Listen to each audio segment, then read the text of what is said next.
ప్రభువైన యేసుక్రీస్తు నామములో అందరికీ హృదయపూర్వక వందనములండి. సమూయేలు మొదటి గ్రంథము 12వ అధ్యాయము.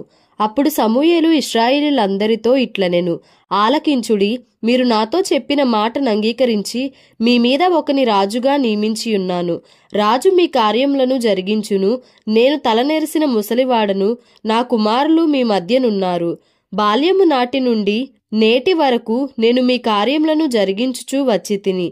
ఇదిగో నేనున్నాను. నేనెవని ఎద్దునైనా తీసుకొంటినా, ఎవని గార్ధబమునైనా పట్టుకొంటినా, ఎవనికైనా అన్యాయము చేసి తినా, ఎవనినైనా బాధ పెట్టి తినా, న్యాయము నాకు అగపడకుండా ఎవని యొద్దనైనా లంచము పుచ్చుకొంటినా, అలాగు చేసిన ఎడల యెహోవా సన్నిధిని ఆయన అభిషేకము చేయించిన వాని ఎదుటను వాడు నా మీద సాక్ష్యము పలుకవలెను. అప్పుడు నేను మీ ఎదుట దానిని మరలా నిత్తుననెను. నీవు మాకు ఏ అన్యాయమైనను ఏ బాధనైనను చేయలేదు, ఏ మనుష్యుని యొద్ద గాని నీవు దేనినైనా తీసుకొనలేదని వారు చెప్పగా, అతడు, అట్టిది నా యొద్ద ఏదియూ మీకు దొరకదని యెహోవాయును ఆయన అభిషేకము చేయించిన వాడును ఈ దినమున మీ మీద సాక్షులై ఉన్నారు అని చెప్పినప్పుడు, సాక్షులే అని వారు ప్రత్యుత్తరమిచ్చిరి. మరియు సమూయేలు జనులతో ఇట్లనెను, మోషేను అహరోనును నిర్ణయించి మీ పితరులను ఐగుప్తు దేశములో నుండి రప్పించినవాడు యెహోవాయే గదా. కాబట్టి యెహోవా మీకును మీ పితరులకును చేసిన నీతి కార్యములను బట్టి యెహోవా సన్నిధిని నేను మీతో వాదించునట్లు మీరు ఇక్కడ నిలిచియుండుడి. యాకోబు ఐగుప్తునకు వచ్చిన పిమ్మట మీ పితరులు యెహోవాకు మొర్రపెట్టగా ఆయన మోషే అహరోనులను పంపినందున వారు మీ పితరులను ఐగుప్తులో నుండి తోడుకొని వచ్చి ఈ స్థలమందు నివసింపజేసిరి. అయితే వారు తమ దేవుడైన యెహోవాను మరచినప్పుడు ఆయన వారిని హాసోరు యొక్క సేనాధిపతి అయిన సీసెరా చేతికిని, ఫిలిస్తీన్ల చేతికిని, మోయాబు రాజు చేతికిని అమ్మివేయగా వారు ఇశ్రాయేలీలతో యుద్ధము చేసిరి. అంతటా వారు, మేము యెహోవాను విసర్జించి బయలుదేవతలను అష్తారోతు దేవతలను పూజించినందున పాపము చేసితిమి.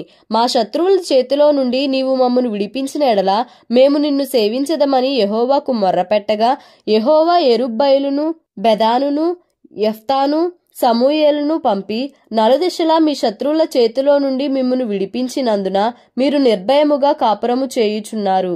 అయితే అమ్మోనీయుల రాజు అయిన నాహాషు మీ మీదికి వచ్చుట మీరు చూడగానే మీ దేవుడైన యెహోవా మీకు రాజై యున్నను, ఆయన కాదు ఒక రాజు మిమ్మును ఏలవలెనని మీరు నాతో చెప్పితిరి. కాబట్టి మీరు కోరి ఏర్పరచుకొనిన రాజు ఇతడే. యెహోవా ఇతనిని మీ మీద రాజుగా నిర్ణయించియున్నాడు. మీరు యెహోవా యందు భయభక్తులు కలిగి ఆయన మాటను విని ఆయనను సేవించి ఆయన ఆజ్ఞను భంగము చేయక మీరును మిమ్మును ఏలు రాజును మీ దేవుడైన యెహోవాను అనుసరించిన ఎడల మీకు క్షేమము కలుగును. అయితే యెహోవా మాట వినక ఆయన ఆజ్ఞను భంగము చేసిన ఎడల యెహోవా హస్తము మీ పితరులకు విరోధముగా నుండినట్లు మీకును విరోధముగా నుండును. మీరు నిలిచి చూచుచుండగా యెహోవా జరిగించు ఈ గొప్ప కార్యమును కనిపెట్టుడి. గోధుమ కోత కాలము ఇదే కదా. మీరు రాజును నిర్ణయింపుమని అడిగినందు చేత యెహోవా దృష్టికి మీరు చేసిన కీడు గొప్పదని మీరు గ్రహించి తెలుసుకొనుటకై యెహోవా ఉరుములను వర్షమును పంపునట్లుగా నేను ఆయనను వేడుకొనుచున్నాను. సమూయేలు యెహోవాను వేడుకొనినప్పుడు యెహోవా ఆ దినమున ఉరుములను వర్షమును పంపగా జనులందరూ యెహోవాకును సమూయేలునకును బహుగా భయపడి సమూయేలుతో ఇట్లనిరి, రాజును నియమించుమని మేము అడుగుట చేత మా పాపములన్నిటినీ మించిన కీడు మేము చేసితిమి. కాబట్టి మేము మరణము కాకుండా నీ దాసులమైన మా కొరకు నీ దేవుడైన యెహోవాను ప్రార్థించుము. అంతటా సమూయేలు జనులతో ఇట్లనెను, భయపడకుడి. మీరు ఈ కీడు చేసిన మాట నిజమే. అయినను యెహోవాను విసర్జింపకుండా ఆయనను అనుసరించుచు పూర్ణ హృదయముతో ఆయనను సేవించుడి. ఆయనను విసర్జింపకుడి. ఆయనను విసర్జించు వారు ప్రయోజనము మాలినవై రక్షింపలేని మాయా స్వరూపములను అనుసరించుదురు. నిజముగా అవి మాయయే. యెహోవా మిమ్మును తనకు జనముగా చేసుకొనుటకు ఇష్టము కలిగి ఉన్నాడు. తన ఘనమైన నామము నిమిత్తము తన జనులను ఆయన విడనాడడు. నా మట్టుకు నేను మీ నిమిత్తము ప్రార్థన చేయుట మానుట వలన యెహోవాకు విరోధముగా పాపము చేసిన వాడనగుదును. అది నాకు దూరమగును గాక. కాని శ్రేష్టమైన చక్కని మార్గమును మీకు బోధింతును. ఆయన మీ కొరకు ఎన్ని గొప్ప కార్యములను చేసెనో అది మీరు తలంచుకొని మీరు యెహోవా యందు భయభక్తులు కలిగి నిష్కపటులై పూర్ణ హృదయముతో ఆయనను సేవించుట ఆవశ్యకము. మీరు కీడు చేయువారైతే తప్పకుండా మీరును మీ రాజును నాశనమగుదురు. సమూయేలు మొదటి గ్రంథము 13వ అధ్యాయము. సౌలు 30 ఏండ్లవాడై ఏలనారంభించెను. అతడు 2 సంవత్సరములు ఇశ్రాయేలీయులను ఏలెను. ఇశ్రాయేలీయులలో 3,000 మందిని ఏర్పరచుకొనెను. వీరిలో 2,000 మంది మిక్మషులోను బేతేలు కొండలోను సౌలు నొద్ద నుండిరి. 1000 మంది బెన్యామీనీయుల గిబియాలో యోనాతాను నొద్ద నుండిరి. మిగిలిన వారిని అతడు వారి వారి డేరాలకు పంపివేసెను. యోనాతాను గెబాలోనున్న ఫిలిస్తీల దండును హతము చేయగా ఆ సంగతి ఫిలిస్తీయులకు వినబడెను. మరియు దేశమంతటా హెబ్రీయులు వినవలెనని సౌలు బాకా ఊదించెను. సౌలు ఫిలిస్తీల దండును హతము చేసినందున ఇశ్రాయేలీయులు ఫిలిస్తీయులకు హేయులైరని ఇశ్రాయేలీయులకు వినబడగా జనులు గిల్గాలులో సౌలు నొద్దకు కూడివచ్చిరి. ఫిలిస్తీయులు ఇశ్రాయేలీలతో యుద్ధము చేయుటకై 30,000 రథములను 6,000 గుర్రపు రౌతులను సముద్రపు దరి నుండు ఇసుక రేణువులంతా విస్తారమైన జన సమూహమును సమకూర్చుకొని వచ్చిరి. వీరు బయలుదేరి బేతావెను తూర్పు దిక్కున మిక్మషులో దిగిరి. ఇశ్రాయేలీలు దిగులు పడుచు వచ్చి తాము ఇరుకులోనున్నట్టు తెలిసికొని గుహలలోను పొదలలోను మెట్టలలోను ఉన్నత స్థలములలోను కూపములలోనూ దాగిరి. కొందరు హెబ్రీయులు యొర్దాను నది దాటి గాదు దేశమునకును గిలాదునకును వెళ్లిపోయిరి గాని సౌలు ఇంకనూ గిల్గాలులోనే ఉండెను. జనులందరూ భయపడుచు అతని వెంబడించిరి. సమూయేలు చెప్పినట్టు అతడు 7 దినములు ఆగి సమూయేలు గిల్గాలునకు రాకపోవుటయు జనులు తన యొద్ద నుండి చెదరిపోవుటయు చూచి దహన బలులను సమాధాన బలులను నా యొద్దకు తీసుకొని రమ్మని చెప్పి దహన బలి అర్పించెను. అతడు దహన బలి అర్పించి చాలించిన వెంటనే సమూయేలు వచ్చెను. సౌలు అతనిని కలుసుకొని అతనికి వందనము చేయుటకై బయలుదేరగా సమూయేలు అతనితో నీవు చేసిన పని ఏమని అడిగెను. అందుకు సౌలు జనులు నా యొద్ద నుండి చెదిరిపోవుటయు నిర్ణయ కాలమున నీవు రాకపోవుటయు ఫిలిస్తీయులు మిక్మషులో కూడి ఉండుటయు నేను చూచి ఇంకనూ యెహోవాను శాంతి పరచక మునుపే ఫిలిస్తీయులు గిల్గాలునకు వచ్చి నా మీద పడుదురనుకొని నా అంతట నేను సాహసించి దహన బలి అర్పించితినెను. అందుకు సమూయేలు ఇట్లనెను, నీ దేవుడైన యెహోవా నీకిచ్చిన ఆజ్ఞను గైకొనక నీవు అవివేకపు పని చేసితివి. నీ రాజ్యమును ఇశ్రాయేలీయుల మీద సదాకాలము స్థిరపరచుటకు యెహోవా తలచియుండెను. అయితే నీ రాజ్యము నిలువదు. యెహోవా తన చిత్తానుసారమైన మనస్సు గల ఒకని కనుగొని ఉన్నాడు. నీకు ఆజ్ఞాపించిన దాని నీవు గైకొనకపోతివి గనుక యెహోవా తన జనుల మీద నీకు ఆజ్ఞాపించిన దాని నీవు గైకొనకపోతివి గనుక యెహోవా తన జనుల మీద అతనిని అధిపతినిగా నియమించును. సమూయేలు లేచి గిల్గాలును విడిచి బెన్యామీనీయుల గిబియాకు వచ్చెను. సౌలు తన యొద్దనున్న జనులను లెక్క పెట్టగా వారు దాదాపు 600 మంది యుండిరి. సౌలును అతని కుమారుడైన యోనాతానును తమ దగ్గరనున్న వారితో కూడా బెన్యామీనీయుల గిబియాలో ఉండిరి. ఫిలిస్తీయులు మిక్మషులో దిగియుండిరి. మరియు ఫిలిస్తీయుల పాళెములో నుండి దోపుడుగాండ్రు 3 గుంపులుగా బయలుదేరి ఒక గుంపు షూయాలు దేశమున వఫ్రాకు పోవు మార్గమున సంచరించెను. 2వ గుంపు బేత్ హోరోనుకు పోవు మార్గమున సంచరించెను. 3వ గుంపు అరణ్య సమీపమందుండు జెబోయిము లోయ సరిహద్దు మార్గమున సంచరించెను. హెబ్రీయులు కత్తులను ఈటలను చేయించుకొందురేమో అని ఫిలిస్తీయులు ఇశ్రాయేలీయుల దేశమందంతటా కమ్మరవాండ్రు లేకుండా చేసియుండిరి. కాబట్టి ఇశ్రాయేలీలందరూ తమ నక్కులను పారలను గొడ్డండ్రను పోటకత్తులను పదును చేయించుటకై ఫిలిస్తీయుల దగ్గరకు పోవలసి వచ్చెను. అయితే నక్కులకును పారలకును 3 ముండ్లు గల కొంకులకును గొడ్డండ్రకును మురుకోల కర్రలు సరిచేయుటకును ఆకురాలు మాత్రము వారి యొద్ద నుండెను. కాబట్టి యుద్ధ దినమందు సౌలు నొద్దను యోనాతాను నొద్దను ఉన్న జనులలో ఒకని చేతిలోనైనను కత్తియే గాని ఈటయే గాని లేకపోయెను. సౌలునకును అతని కుమారుడైన యోనాతానునకును మాత్రము అవి ఉండెను. ఫిలిస్తీయుల దండు కావలివారు కొందరు మిక్మషు కనుమకు వచ్చిరి. సమూయేలు మొదటి గ్రంథము 14వ అధ్యాయము. ఆ దినము సౌలు కుమారుడైన యోనాతాను తన తండ్రితో ఏమీయూ చెప్పక తన ఆయుధములను మోయు పడుచువానిని పిలిచి అవతలనున్న ఫిలిస్తీయుల దండు కావలి వారిని హతము చేయ పోదము రమ్మనెను. సౌలు గిబియా అవతల మిగ్రోనులో దానిమ్మ చెట్టు క్రింద దిగియుండెను. అతని యొద్దనున్న జనులు దాదాపు 600 మంది. షిలోహులో యెహోవాకు యాజకుడగు ఏలి యొక్క కుమారుడైన ఫీనెహాసుకు పుట్టిన ఈకాబోదు యొక్క సహోదరుడైన అహీటూబునకు జననమైన అహియా ఏఫోదు ధరించుకొని అక్కడ ఉండెను. యోనాతాను వెళ్లిన సంగతి జనులకు తెలియకయుండెను. యోనాతాను ఫిలిస్తీన్ల దండు కావలివారున్న స్థలమునకు పోజూచిన దారియగు కనుమల నడుమ ఇవతల ఒక సూదిగట్టును అవతల ఒక సూదిగట్టును ఉండెను. వాటిలో ఒక దాని పేరు బొస్సేసు, రెండవ దాని పేరు సెనే. ఒక దాని కొమ్ము మిక్మషు ఎదుట ఉత్తరపు వైపునను, రెండవ దాని కొమ్ము గిబియా ఎదుట దక్షిణపు వైపునను ఉండెను. యోనాతాను, ఈ సున్నతి లేని వారి దండు కాపరుల మీదికి పోదము రమ్ము, యెహోవా మన కార్యమును సాగించునేమో, అనేకుల చేతనైనను కొద్దిమంది చేతనైనను రక్షించుటకు యెహోవాకు అడ్డమా అని తన ఆయుధములు మోయువానితో చెప్పగా, అతడు, నీ మనస్సులో ఉన్నదంతయు చేయుము, పోదము రమ్ము, నీ ఇష్టానుసారముగా నేను నీకు తోడుగా నున్నానని అతనితో చెప్పెను.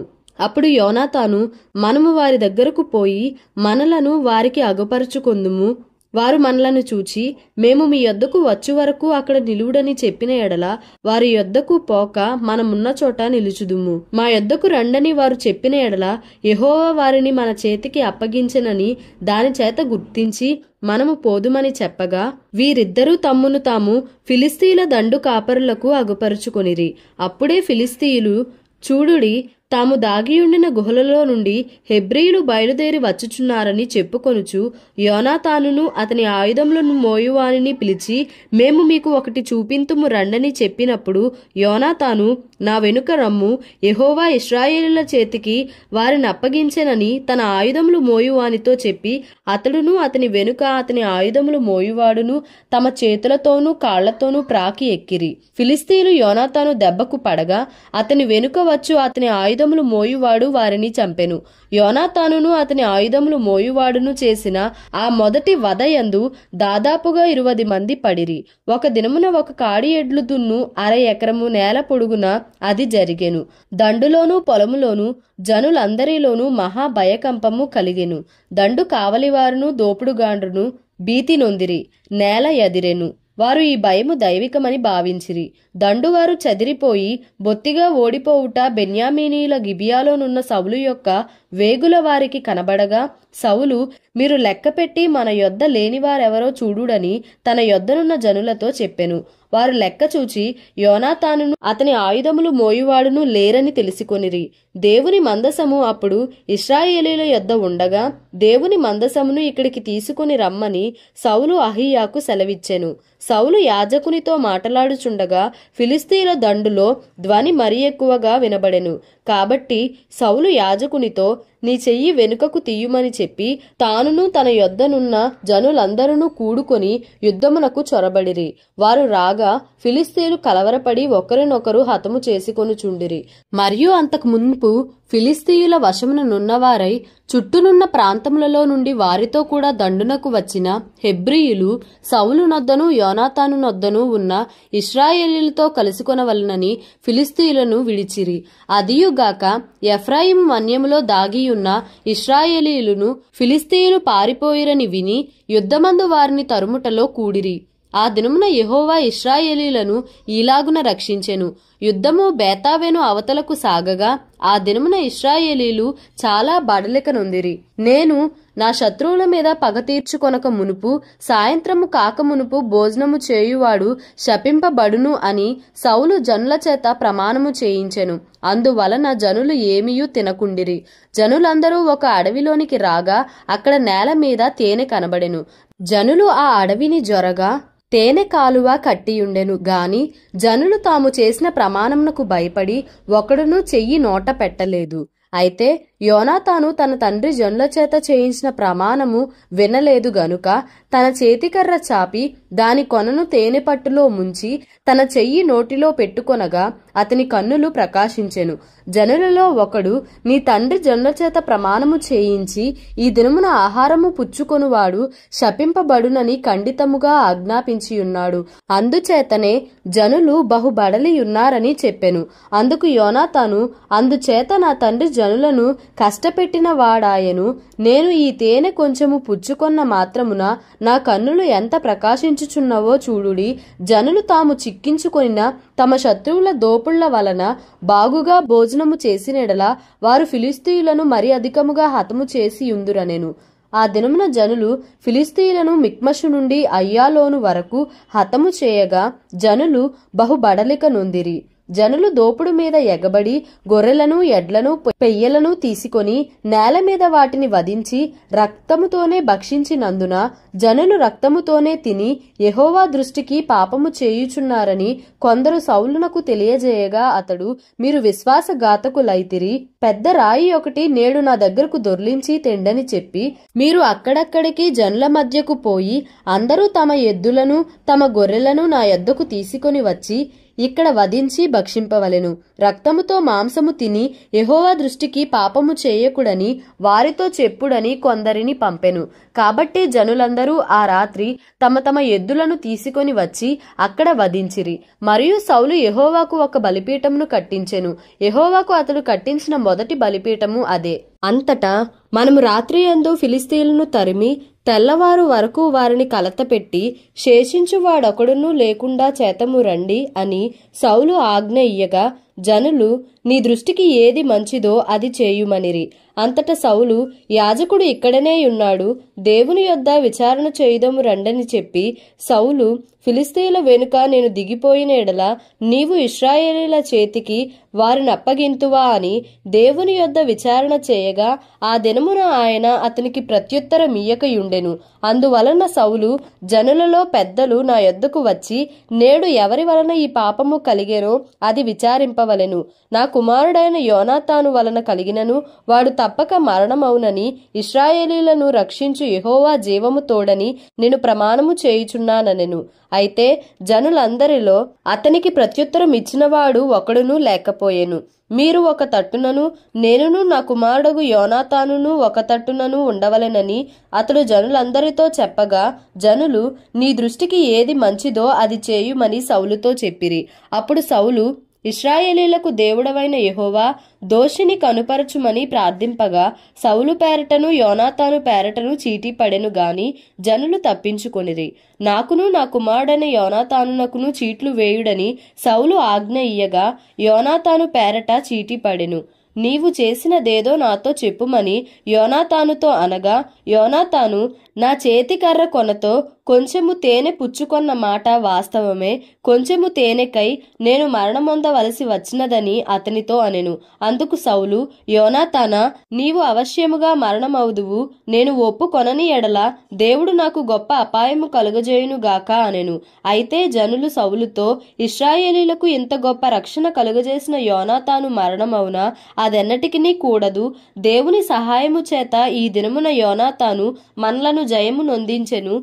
యెహోవా జీవము తోడు అతని తల వెంట్రుకలలో ఒకటియు నేల రాలదని చెప్పి యోనాతాను మరణము కాకుండా జనులు అతని రక్షించిరి. అప్పుడు సౌలు ఫిలిస్తీయులను తరుముట మాని వెళ్లిపోగా ఫిలిస్తీయులు తమ స్థలమునకు వెళ్లిరి. ఇలాగున సౌలు ఇశ్రాయేలీలను ఏలుటకు అధికారము నొందినవాడై నకముకాల వారి శత్రువులైన మోయాబీయులతోనూ అమ్మోనీయులతోనూ ఎదోమీయులతోనూ శోబా దేశపు రాజులతోనూ ఫిలిస్తీయులతోనూ యుద్ధము చేసెను. ఎవరి మీదికి అతడు పోయెనో వారినందరినీ ఓడించెను. మరియు అతడు దండును కూర్చి అమాలేకీయులను హతము చేసి ఇశ్రాయేలీయులను కొల్ల సొమ్ముగా పెట్టిన వారి చేతిలో నుండి వారిని విడిపించెను. సౌలునకు పుట్టిన కుమారుల పేర్లు ఏవనగా యోనాతాను, ఇష్వి, మెల్కీషూవా. అతని ఇద్దరు కుమార్తెల పేర్లు ఏవనగా పెద్దదాని పేరు మేరబు, చిన్నదాని పేరు మీకాలు. సౌలు యొక్క భార్యకు అహీనోయమని పేరు.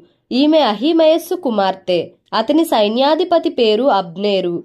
ఇతడు సౌలునకు పినతండ్రి అయిన నేరు కుమారుడు. సౌలు తండ్రియగు కీషును, అబ్నేరు తండ్రియగు నేరును అబీయేలు కుమారులు. సౌలు బ్రతికిన దినములన్నీయు ఫిలిస్తీయులతో ఘోర యుద్ధము జరుగగా తాను చూసిన బలాఢ్యులనందరినీ పరాక్రమశాలులనందరినీ తన యొద్దకు చేర్చుకొనెను. దేవుడి పరిశుద్ధ వాక్యమును మన వినికిడిలో దీవించి ఆశీర్వదించునుగాక. Amen. Please like, share and subscribe for more videos.